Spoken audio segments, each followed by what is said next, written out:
Morning class 6। कैसे हैं आप सब।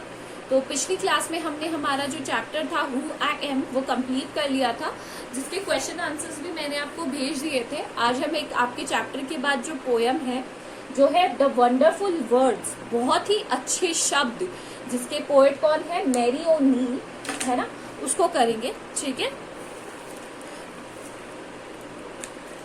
Imagine a world without language. अब आप इमेजिन करो, ये सोचो, हमारी पूरी दुनिया को इमेजिन करो बिना शब्दों के, बिना भाषा के। क्या ऐसा पॉसिबल है? नहीं, ऐसा बिल्कुल भी पॉसिबल नहीं है। All human speak at least one language. हर एक इंसान कम से कम एक भाषा, जो उसकी लोकल भाषा है, वो बोलना जानता है। चाहे वो हिंदी हो, चाहे इंग्लिश हो, चाहे जर्मन हो, चाहे स्पेनिश हो। जो जहां रहते हैं ऐसा कोई भी नहीं है जिसे भाषा का प्रयोग करना नहीं आता है। The words we speak bring out our thoughts. जो शब्द हम बोलते हैं उससे हमारे विचार झलकते हैं। कई बार ऐसा होता है कि हम हमारे विचारों को दूसरों के समक्ष रखते हैं, तो उससे हमारे विचार लोगों को समझ में आते हैं। टूटे फूटे शब्दों को बोलने से कुछ नहीं होता है ना। Read the following poem on words. ये नेवर लेट अ थॉट श्रिवल और डाई। कभी भी हमारे दिमाग में कोई भी विचार आए, चाहे वो सही हो, चाहे आपको उसको कहने में हिचक हो, उसे हमें क्या करना चाहिए? श्रिवल यानी मारना या फिर उसे दबाना नहीं चाहिए। चाहे जिस भी प्रकार का आपके दिमाग में क्या आए, विचार आए, आपको अपने विचार रखने की खुद को आजादी है। ठीक है। अगर गलत होगा तो हमारे जो सामने है वो हमें समझा देगा, और सही होगा तो वो एक्सेप्ट करेगा। For want of way to say it. आपको बस एक जरिया चाहिए, एक रास्ता चाहिए कि किस तरीके से अपनी बात आप सामने रखें। For English is a wonderful game and all of you can play it. एक जो इंग्लिश भाषा है या इंग्लिश है, वो एक बहुत ही सुंदर गेम है जिसके साथ आप सब खेल सकते हो, और खेल खेल में ही उसका प्रयोग करना सीख सकते हो। All that you do is match the words. आपको सिर्फ ये करना है कि सिर्फ शब्दों को जोड़ना आना चाहिए, मैच करना आना चाहिए। To the brightest thoughts in your head so that they come out clear and true. आपके दिमाग में जितने भी ब्राइट आइडियाज आए, थॉट्स आए, विचार आए, आपको बस उन्हें बोलना या किस तरीके से लोगों को समझाना है या उनका शब्दों में प्रयोग करना है, वो आपको सीखना होगा। And handsomely groomed and fed, For many of the loveliest things have never yet been said.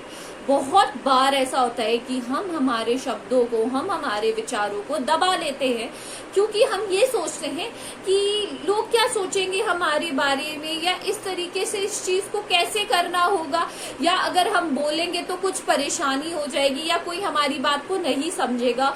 और इसी तरीके से बहुत सारी ऐसी खूबसूरत चीजें हैं जो अनकही रह जाती है। अनकही का मतलब समझ में आया, जिन्हें हम बोल नहीं पाते हैं या किसी से शेयर नहीं कर पाते हैं। इसीलिए कहा जाता है कि अगर आप किसी को कुछ बोल ना पाए, समझा ना पाए, तो उसे लिखिए, है ना।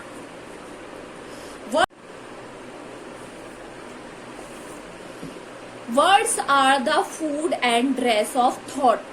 वर्ड्स क्या है? जैसे हमारे लिए ये कपड़े हैं और हमारे लिए खाना जरूरी है, उसी तरीके से शब्द जो हैं वो कपड़े हैं और क्या है? खाना है। किसका? विचारों का। बिना शब्दों के विचार अपने व्यक्त करना पॉसिबल नहीं है।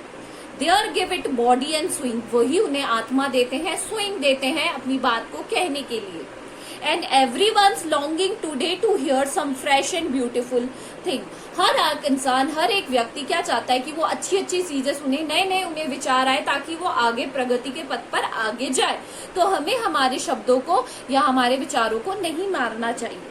But only words can free a thought from its prison behind your eyes. Maybe your mind is holding now a marvelous new surprise. तो यहाँ पे जो पोएटेस है वो कहना चाह रही है कि आपको अपने विचारों को होल्ड कर कर नहीं रखना चाहिए, चाहे कितना भी जरूरी हो, आपको उन्हें बोलना चाहिए। आपको ये सोचना चाहिए कि शायद हमारे एक विचार से लोगों की जिंदगी बदल सकती है। जो आपने उसे पिंजरे में कैद कर रखा है ना, अपनी आंखों के पीछे, अपने मस्तिष्क में उन्हें दबा रखा है, अपने जो विचार हैं उन्हें, you have to express express them, उन्हें आपको बताना चाहिए। Maybe your mind is holding now, उसे आपके दिमाग ने उन्हें अभी पकड़ रखा है कि नहीं मैं किसी को बताऊंगा तो शायद लोग मेरा मजाक उड़ाएंगे या नोबडी विल अंडरस्टैंड इट कि मैं क्या कहना चाह रहा हूँ, बट ऐसा नहीं है।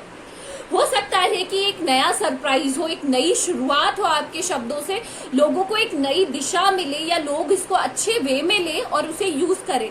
तो जो शब्द है वो बहुत ही बड़ा वेपन का काम करते हैं। कहते हैं ना कि शब्दों के द्वारा हम कुछ भी बदल सकते हैं, हमारी कलम से हम कुछ भी बदल सकते हैं। तो ये थी हमारी पोयम। इसके बाद कुछ क्वेश्चन आंसर्स दिए हुए हैं, यहाँ पर आपको फिलअप्स दिए हुए हैं और नीचे कुछ लाइन्स दी हुई है जिन्हें आपको डिस्कस करना है। That's all for today, thank you.